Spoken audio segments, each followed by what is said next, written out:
कि अनुग्रह का जहाज क्यों था? क्योंकि एक तो नूह था, धर्मी व्यक्ति उसके अंदर था, क्योंकि अनुग्रह में धर्मी व्यक्ति रहेंगे। दूसरी बात, वो परमेश्वर की आज्ञा का जहाज था कि परमेश्वर ने खुद कहकर उसे काम दिया था और उसने पूरा किया। और तीसरी बात थी कि जो उसमें थे वो सारे बच गए, तो इसीलिए उसे अनुग्रह का नाम दिया।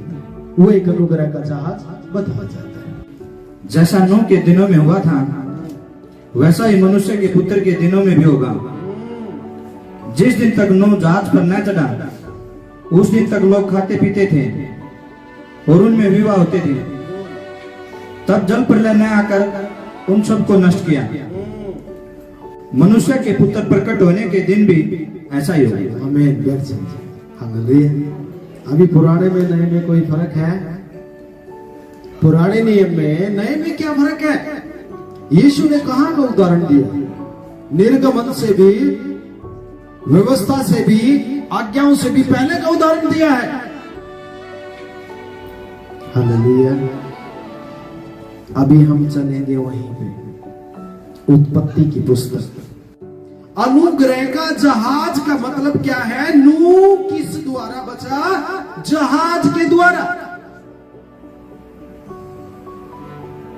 वो सारी बातें हम पढ़ेंगे, लेकिन उससे पहले वो जहाज बनाने की आज्ञा क्यों दी गई, उस जहाज को हम सीखें। 6:9 में लिखा हुआ है, नूह की वंशावली ये थी, नूह धर्मी और अपने समय के लोगों में खरा था और वह परमेश्वर ही के साथ साथ चलता था। हालेलुया। क्या था वो? पहली बात तो वो धर्मी था, दूसरा वो परमेश्वर की आज्ञा मानने वाला, उसके साथ चलने वाला। लोग क्या कहेंगे कोई परवाह नहीं,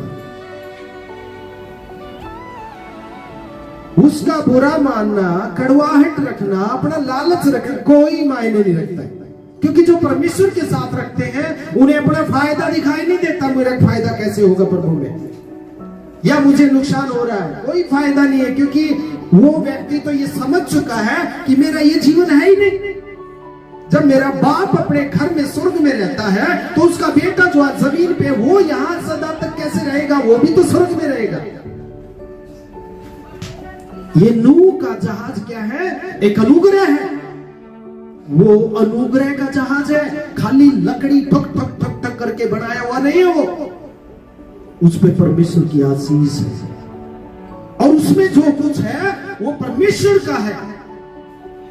हालेलुया। कलाम यूं कहता है कि जो परमेश्वर की संतान है वो आत्मा के चलाए चलते हैं। उस समय पृथ्वी परमेश्वर की दृष्टि में बिगड़ गई थी और उपद्रव से भर गई थी।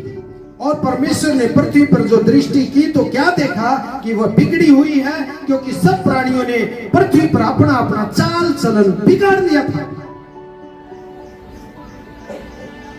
चाल चलन को अय्यूब की पुस्तक कहती है कि यहोवा तेरी आंखें तो सारी पृथ्वी के लोगों को देखती रहती है, उनके चाल चलन को देखती रहती है। और जब चाल चलन ही परमेश्वर के योग्य नहीं रहा तो उसका अनुग्रह कहां रहा? फिर कैसे वो बोझ देगा? कैसे आशीषों को हम पाएंगे? जो है वो भी खो देंगे। अभी परमेश्वर क्या कहता है? फिर नूह से बात करता है। तब परमेश्वर ने नूह से कहा, किससे कहा? नूह कौन था? धर्मी व्यक्ति था, परमेश्वर की मानने वाला, परमेश्वर के साथ चलने वाला था। तो किससे बात करेगा फिर प्रभु? नूह से ही करेगा। यदि आज आप मानते हैं तो आपसे बात करेगा, आप मानते ही नहीं है तो आपसे क्यों बात करेगा? उसे क्या गरज है? उसे क्या लेना है हमसे? हालेलुया। नूह क्या था? धर्मी व्यक्ति था और परमेश्वर की आज्ञा और उसका भय मानने वाला था। इसलिए क्या किया परमेश्वर ने? उसी से कहा। क्या कहा? तो परमेश्वर ने नूह से कहा, सब प्राणियों के अंत करने का प्रसन्न मेरे सामने आ गया है। उसमें संदेह ना करना, बस प्रभु नहीं चाहता। विश्वास का मतलब क्या है? भरोसा। तो भरोसा बस पूरा टोटली नूह को पूरा भरोसा था। बाकी लोगों का क्या हो गया था? चाल चलन बिगड़ गया था। इसलिए परमेश्वर नूह से कहता है, अपने धर्मी व्यक्ति से, कि मेरे सामने ये पर्सन आया है कि सबने अपना चाल चलन बिगाड़ लिया है, मैं इसका अंत करूंगा पृथ्वी पर।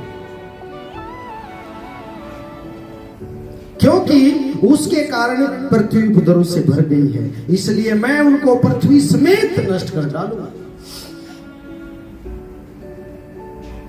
परमेश्वर को भी बुराई पर गुस्सा होता है, नहीं होता है? आपको आता है गुस्सा किसी को? किस किस को नहीं आता है?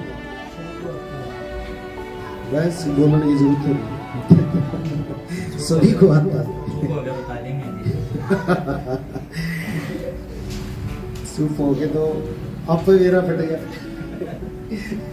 सही कह रहे हो आप, चुप है तो इसका मतलब आव है, आता है ना, सभी को आता है, मुझे भी आता है, लेकिन उसको बरकरार बिल्कुल चिपका के नहीं रखना है, ऐसा नहीं रखना। सभी से गलतियां भी होती हैं, लेकिन उसका सुधार भी किया जाता है।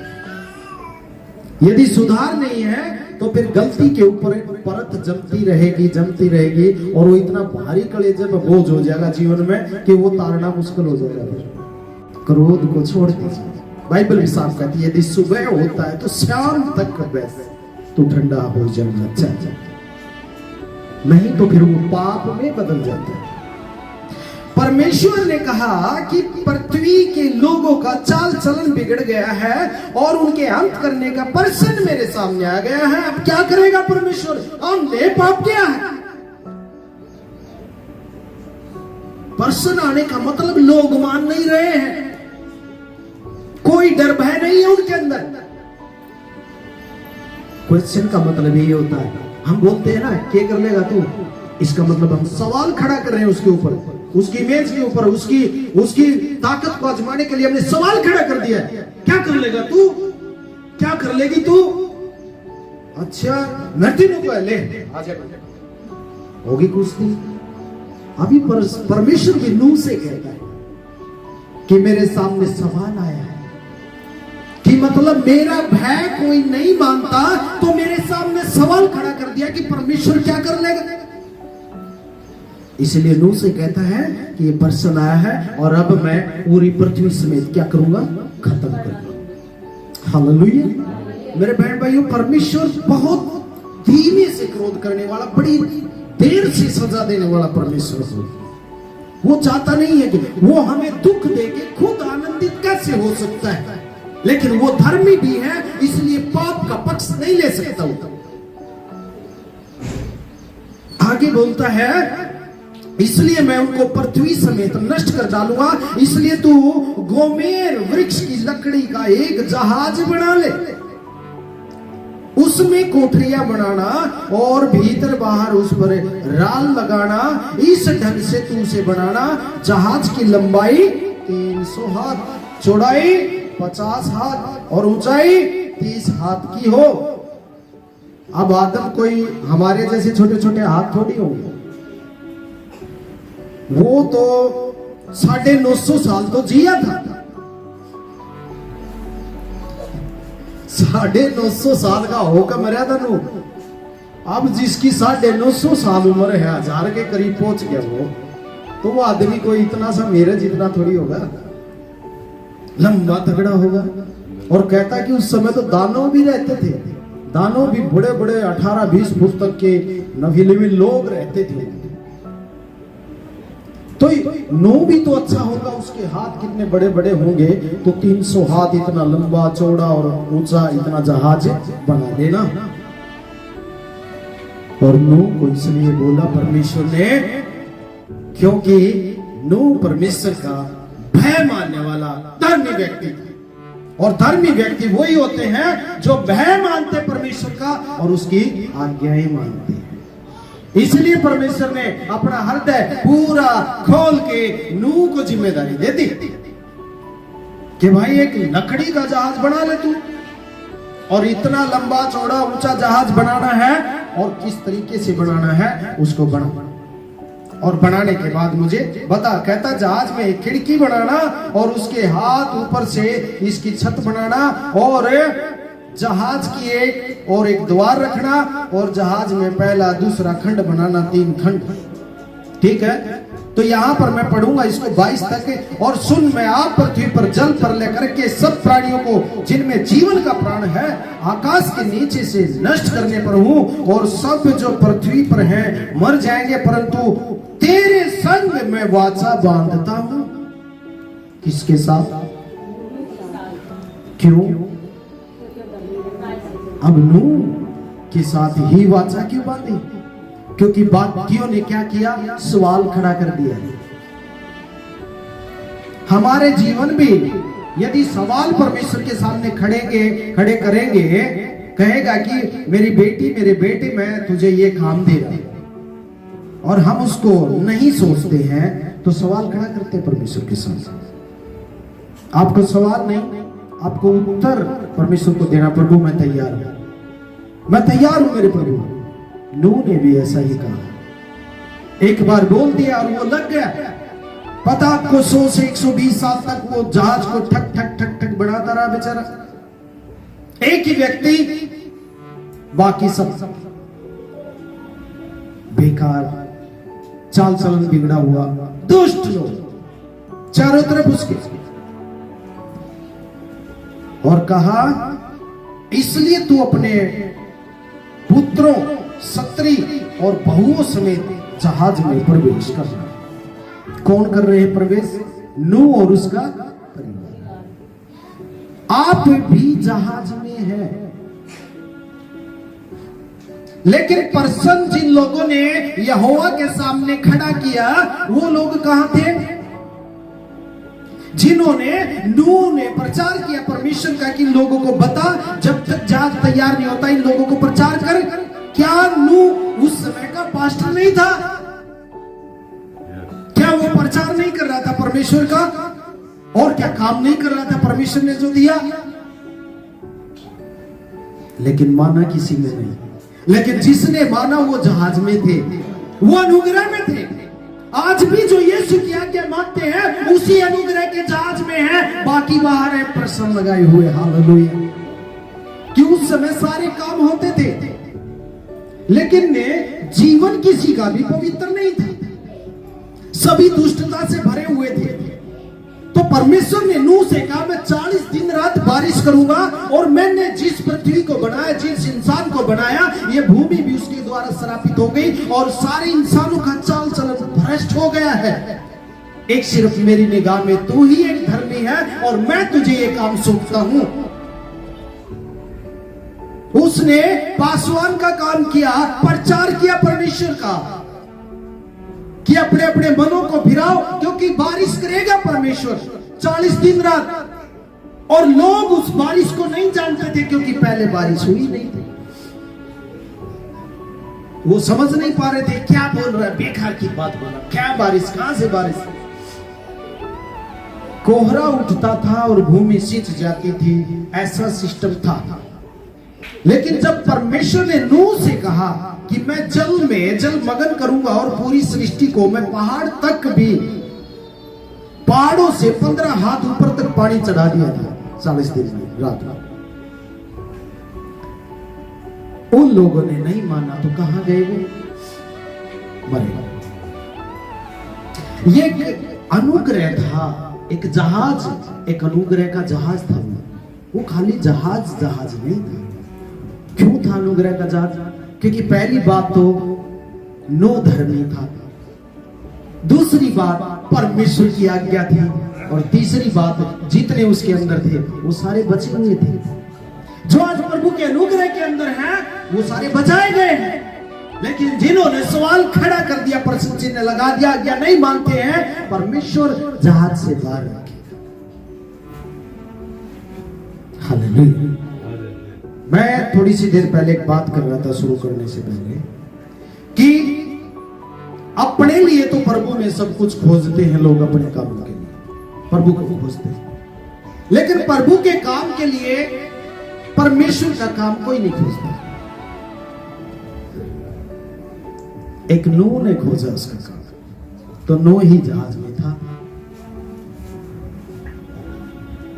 जिन्होंने नहीं माना, जिन्होंने परमेश्वर पे मन नहीं लगा, उसके वचन को नहीं सुना, आज्ञा नहीं मानी, तो परमेश्वर ने भी कहा प्रश्न आ गया भाई, अब तो तोड़ करना ही पड़ेगा। तो हालेलुया।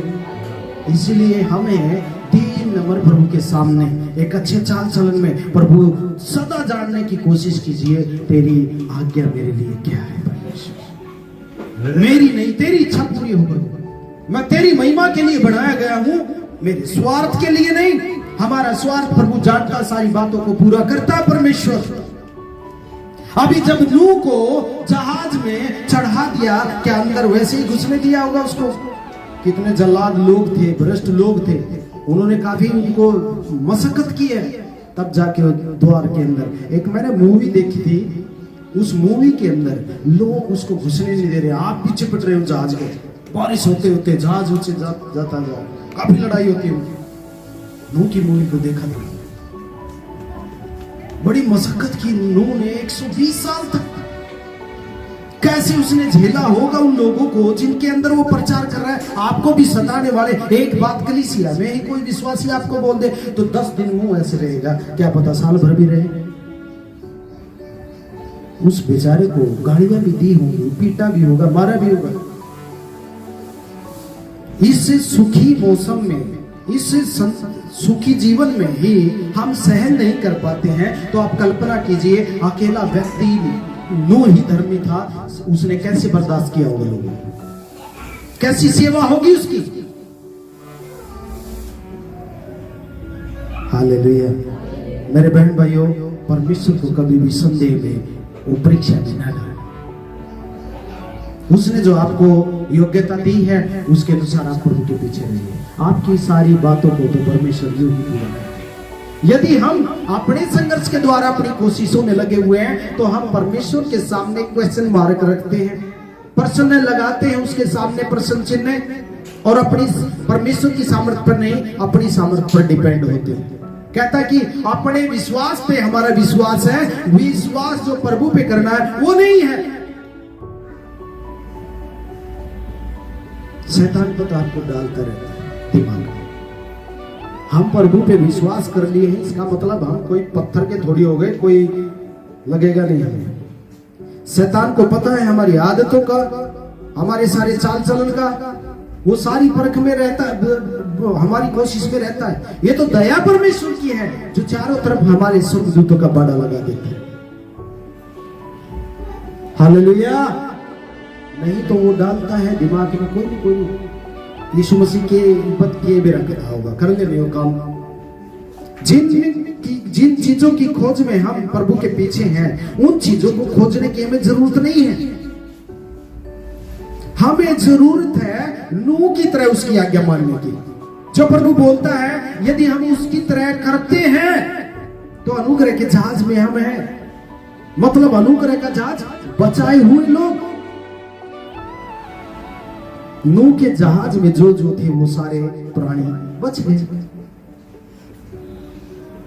हालेलुया। परमेश्वर बचाता है, इसलिए बचाता है क्योंकि उसकी खासियत है जीवन देना।